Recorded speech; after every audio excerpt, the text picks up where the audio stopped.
Hello everyone. তো কেমন আছো তোমরা সবাই? আমি জয়শ্রী। আমার ২ দিন নাইট ডিউটি ছিল। নাইট ডিউটি কমপ্লিট করে নাইট অফে আমি আজকে চলে যাচ্ছিলাম বাড়িতে। ডিউটি কমপ্লিট করে আমি বেরিয়ে পড়েছিলাম ট্রেন ধরার উদ্দেশ্যে। আর ট্রেনে উঠে একটা ছোট্ট গল্পের বই পড়তে পড়তে আমি যাচ্ছিলাম বাড়ির দিকে। ডিসেম্বরে আজকে প্রথম দিন।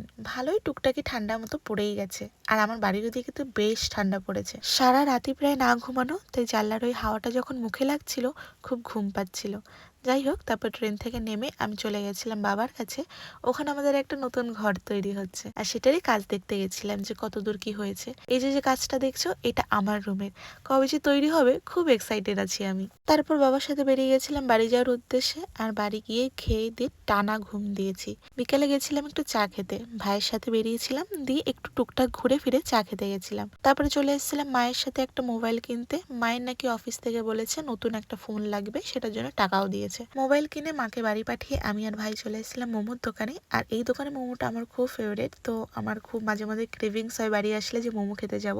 মোমো খাওয়ার এক্সাইটমেন্টে তো আমি মনে মোমোর প্লেটে শুট করতেই ভুলে গেছিলাম। তারপরে যখন একটা পড়ে আছে তখন মনে পড়েছে যে আমি মোমো তো প্লেটে শুটটাই করিনি। যাই হোক, তারপরে বাড়ি আসার পথে ভাইয়ের পিছনে কুকুর লেগেছিল, তো সাইকেল উঠে গেছে। তারপর ও আর সাইকেল থেকে নামিনি, আমি হেঁটে যাচ্ছিলাম আর ও পাশ দিয়ে সাইকেল চালাতে চালাতে যাচ্ছিল।